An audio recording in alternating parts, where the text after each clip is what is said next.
Baik, selanjutnya nomor 15, perhatikan tabel berikut. Dari kelima alat pada tabel yang mempunyai hambatan terbesar adalah, nah, pertama-tama kita ingat dahulu, lihat tegangannya. Tegangan di sini semuanya sama kan? Nah, kita ingat P itu sama dengan V kuadrat per R, atau daya itu sama dengan V kuadrat per R. Nah, di sini berarti R sama dengan V kuadrat per P. Karena V-nya sama, kita abaikan. Nah, agar R-nya hambatannya terbesar, maka P-nya itu karena berbanding terbalik, P-nya haruslah sangat kecil, karena suatu bilangan bila dibagi semakin kecil berarti akan menghasilkan sesuatu yang semakin besar kan. Nah, berarti kita harus mencari daya yang paling kecil karena tegangannya sama. Nah, dari sekian banyak alat, daya yang paling kecil yaitu radio, 40 watt. Jadi jawabannya adalah radio. Kemudian nomor 16, sebuah pemanas listrik yang hambatannya 5 ohm menggunakan sumber tegangan 50 volt. Pemanas digunakan untuk memanaskan 1 liter air dari 5 derajat Celcius hingga 55 derajat Celcius.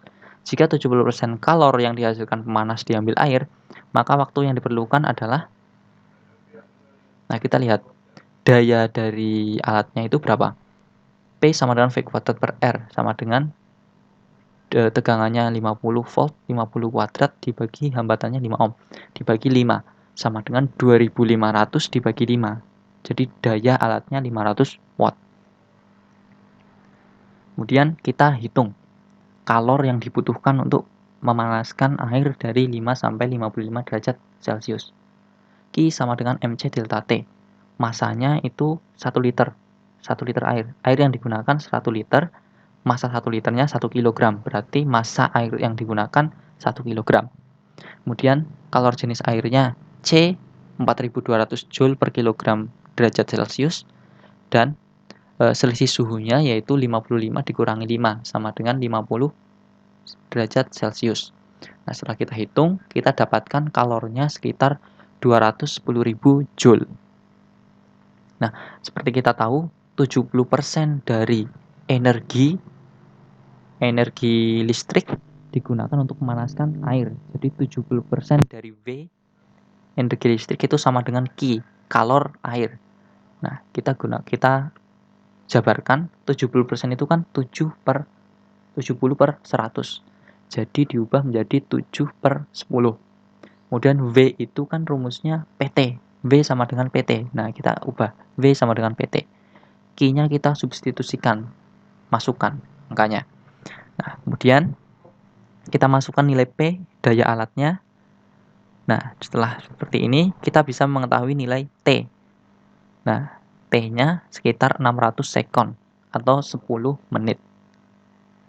Nah, kemudian yang kedua, air terjun setinggi 20 meter digunakan untuk pembangkit listrik tenaga air.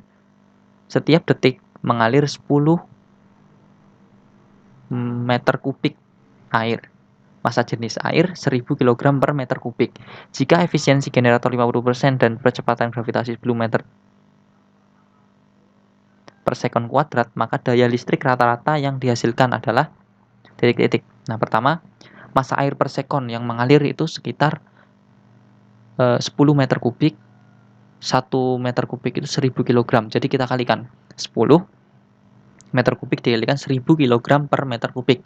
Kita dapatkan massa air tiap sekon yang mengalir melewati generator itu 10.000 kg meter per sekon. Maaf, 10.000 kg tiap sekonnya. Nah, kita hitung dayanya, daya akibat jatuhnya air. Kita hitung dulu EP atau energi potensial airnya. Daya adalah energi dibagi waktu. Energi berarti daya dari air yang jatuh itu ya energi potensial tiap waktu. Karena waktunya sekon berarti energi potensial tiap sekon. Karena dalam hal ini waktunya sekon ya. Nah, di sini dayanya sama dengan GHM atau MGH per sekon. Massa gravitasinya 10 meter per sekon kuadrat, ketinggiannya 20 meter, dan massa air per sekonnya 10.000.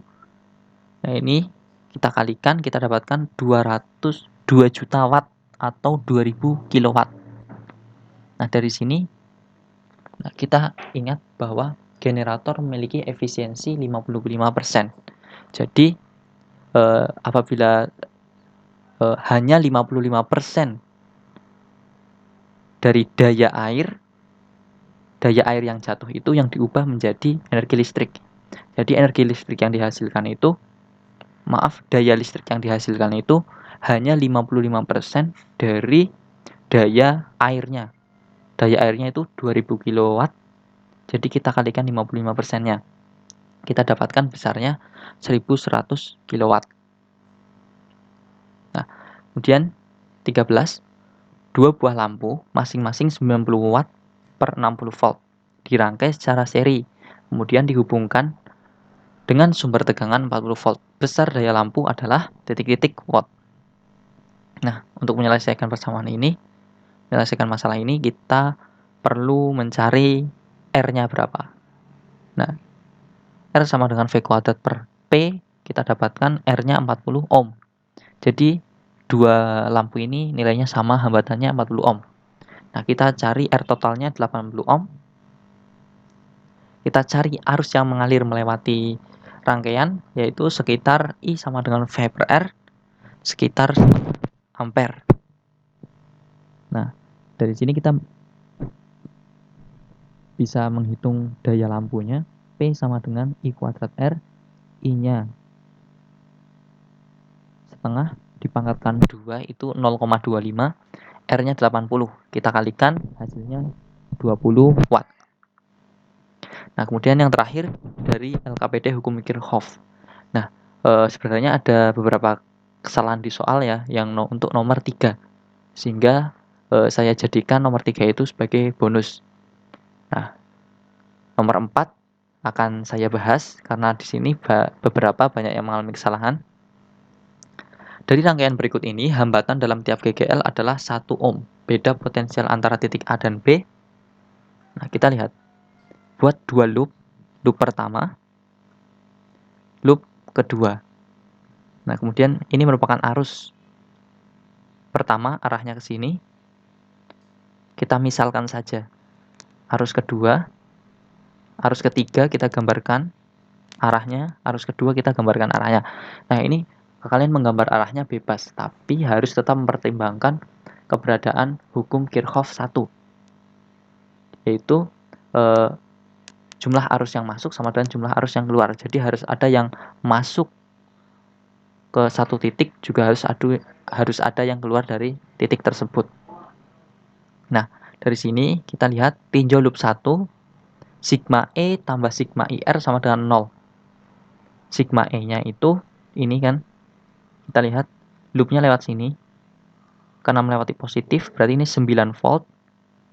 Ini melewati sumbu positif lagi, 6 volt. Jadi ini 9 ditambah 6. Sigma E-nya 9 tambah 6. Nah, kemudian apabila kita lihat arah arus ini, I1 dan I3 ini berlawanan dengan arah loop. Jadi kita arah arusnya nanti negatif. Nah, kemudian kita lihat GGL ini mempunyai hambatan dalam, ini juga memiliki hambatan dalam sebesar 1 ohm. Nah, kita lihat sigma IR-nya I1 min I1 dikalikan 1 ohm ditambah 2 ohm, jadi I1 min I1 dikalikan 3. Nah, sama untuk I3-nya, min I3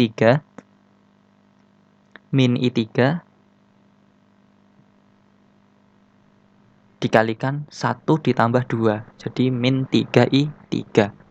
Dan tinjau loop 2, sigma E, sigma epsilon tambah sigma IR sama dengan 0. Kita lihat loop 2, kita urutkan dari sini, dari titik A, seret, dia bertemu dengan kutub negatif, elektroda negatif baterai. Jadi 6 volt ini berubah menjadi min 6. Min 6. Nah, kita terus sampai sini dia ketemu negatif lagi. Jadi min 12. Min 6, min 12. Nah, kemudian kita lihat I-nya.